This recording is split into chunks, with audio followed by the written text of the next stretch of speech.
Happy homecoming at the Horseshoe and happy Taylor Swift album release weekend. Why is that important for Ohio State and Minnesota?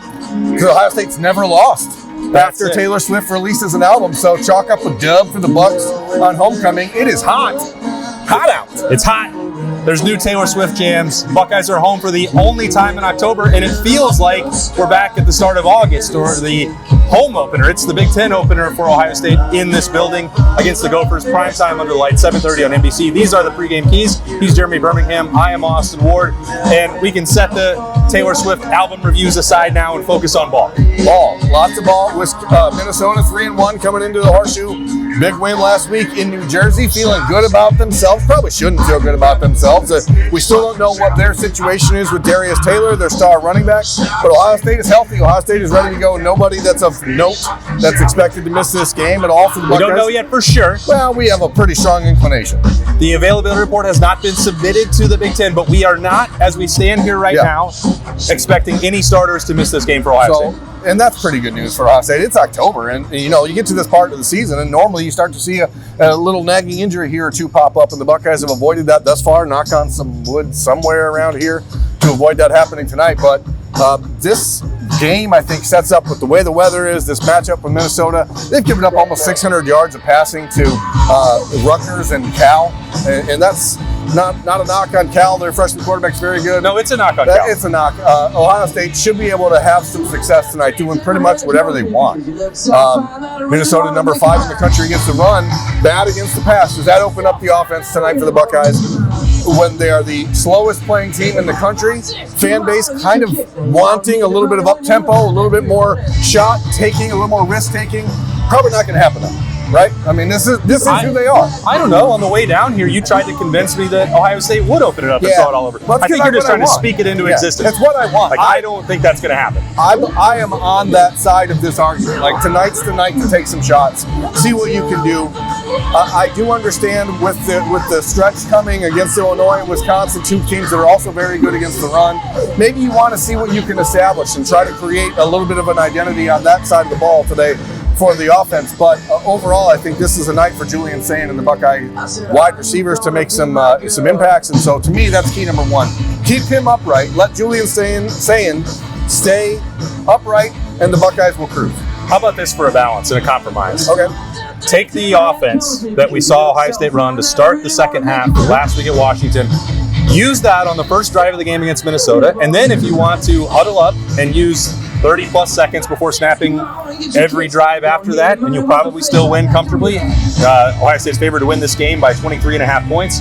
You can do that. I think if that's maybe the conversation, I think we're going to have to all come together and recognize that Ryan Day, he did this a year ago, and it worked. The approach to play at a lower tempo, to limit the number of snaps, and then once you got to the playoff, you could do something very differently, and you could press the gas pedal if you felt like you needed to, or if the situation, talent-equated matchups required that. Minnesota is not that team, but again, there's no rule that says you can't just go out and get up by 14 and then slow down the tempo from there. This may be not the show for this sort of thought. It's something maybe to dive deeper in over the next few weeks, but watching Michigan and Wisconsin today, we've talked in the past about how Ohio State is built to win the national championship and Michigan's built to beat Ohio State. The more I watch this Ohio State team, the more I think they're trying to find a sweet spot where they're built to do both. And if you think about last year's game in this building against Michigan, like if you just do a couple of the little things a little bit better, you win that game even though you played ugly. I don't think that Ohio State should seek that sort of offense out because you have too many good weapons otherwise, but I don't think they're uncomfortable playing any style of game. Minnesota's going to try to shorten this game. I think Ohio State should try to push back against that and use their weapons they have. Clemson today came out in the first play of the game, ran a flea flicker, double pass. Michigan did the same thing. Same thing. I don't know why sometimes Ohio State is so averse to being a college football team. But let's see some creativity. Let's see some messing around just to put something on tape every once in a while, you know? So in the middle of the week, you said, Austin, you're right. They are an NFL team. And now you're like, I don't want that. I don't want it. I want a college team. I want reverse passes. I want the end arounds and flea flickers. And I want fake punts. Let's see. Yeah. Tonight's the type of night you can do some things. You put it on film. You're not going to be back in this building for another month. You may as well give the fans that are going to be here tonight a little something to talk about. Yeah, no, and I think if we're talking about creativity, opening up the playbook and, pushing the envelope college style, I think we got to see that more in the red zone. And we spent the last week talking about this. Again, you can skew the numbers if you want. Ohio State's not going to tolerate 3 empty possessions in the red zone ever. We know that the goal is 75% for touchdowns down there. They're below the standard that they've set for themselves. And I think you got to take the last scoring drive and the first failed drive against Washington. And what did you learn there? You don't have to just go 3, 4 tight ends and run directly into the line of scrimmage and count on, this is a very good offensive line. But anytime you're just telegraphing to your opponent what you're going to do, it does help them stop it. They don't have to steal your signals to figure that part out. So I think that that play action and just slipping C.J. Donaldson out in the flat, we saw that with some of the creativity on the plays that they didn't score on. The Brandon Ennis play down here a month ago at this time. That time goes very fast. Some of that stuff and the KJ Hill routes, the Chris Olave routes that we saw for so long, it doesn't even have to be a double reverse or a Philly special, but if I'm looking for something, and if the tempo is largely the same, then it does become about situational football for Ohio State, and that means short yardage and red zone conversions. So let's see if that becomes something that you can notice an improvement or an adjustment from what we've seen in the first month of the season. Yeah. So you heard Austin just called a bold prediction. Lincoln Keno's touchdown pass to Julian Sayin. If that comes true, I did not say it. If that comes true, you are the undisputed king of bold predictions forever. And that's why we're still waiting to see the Minnesota availability report. But what the Gophers have done this year is sort of antithetical to who they've been traditionally. But I think that's been forced because Darius Taylor's not been in the game. They're also down their second string running back. So they've been playing their third and fourth running back since the first week of the season. Now, I want to be clear, that first week of the season, Darius Taylor had 31 carries for 140 yards against a MAC team. So it's not like he was dominating, but he is the guy that they trust. And so if he's not out here tonight, which we're going to find out in the next hour or so, then we will see Minnesota try to really put the ball in the hands of Drake Lindsey, their second-year quarterback, who's a very different type of passer and quarterback than DeMond Williams a week ago. DeMond Williams, 5'11", 195 pounds, jitterbug. This kid is 6'5", 240 pounds. He's going to stand in the pocket and throw it. That traditionally does not. It's not a good idea against Ohio State. But that's doubly bad because they don't have the quick, shifty playmakers behind the line of scrimmage that you need to be successful. So Minnesota, I think, is going to look for some quick hitters, play action, ways to keep Ohio State off balance, because if they let the Buckeye defensive ends and Caden McDonald just pin the ears back and go, it's going to be a real long night for the Gophers. So to me, it's about making sure Ohio State is prepared for some misdirection, prepared for quick passing, making sure that you take a shot, jump a route. You can give up a touchdown in this game and win. Jump a route. Try to get in there and jump a screen, because Minnesota's going to do a lot of that stuff today. So look for ways to create turnovers. That's not the strength of this Buckeye defense so far this season, but I think Minnesota, despite the fact that Lindsey's only thrown 2 picks this year, I think is going to have to take some shots. So the Buckeyes need to be prepared for that. He can throw the ball down the field. So if you're in man coverage, you're going to need to be prepared. And Davison Igbinosun, Jermaine Matthews, and Devin Sanchez and Aaron Scott have played great. I think they're going to be tested today. This might sound silly, and it's not necessarily a key because at this point of the week it's too late. But I think it's just worth keeping in mind, and we can evaluate how Ohio State managed.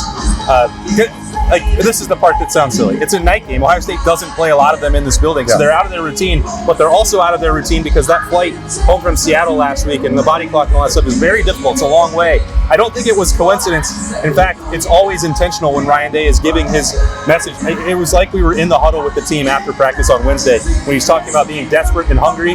It felt like, to me, Ryan Day was making one more effort to get that attention of the team, snap them back into focus. Not saying that they were unfocused, just a reminder, because you are going to feel some fatigue when you come back there. You and I both did, and we were out there for one day less than Ohio State was. But the whole routine, the whole rhythm, the whole way that Ohio State structures its week has been out of whack all the way up until today, up until game day, because they're normally in this building by 9:30 in the morning. Yeah. And so make sure that you're handling that. It's not the cliche of just go start fast.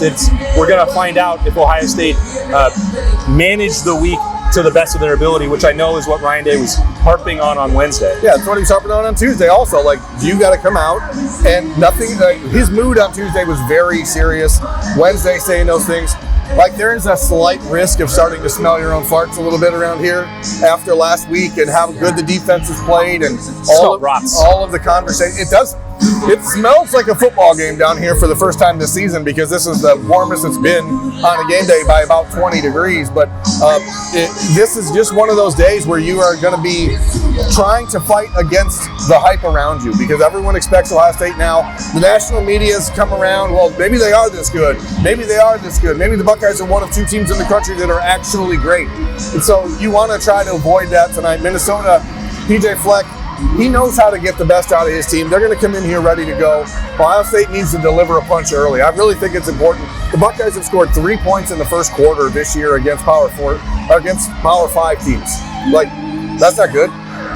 Even Group of 5 teams, because the 3 points against Ohio, like, they didn't score. It's a very small sample size, but three games against non-FCS schools, and they scored 3 points in the first quarter. Yeah. In Minnesota's games in that same slot, they haven't scored at all in the first quarter. So it's an opportunity. Sounds like a gambling tip. Yeah, so it's an opportunity for Ohio State to come out and really change the tone of this game ASAP. So I hope, key for me, if that coin flip goes your way, take the ball and score. Ooh, okay. Who's going to score first for Ohio State?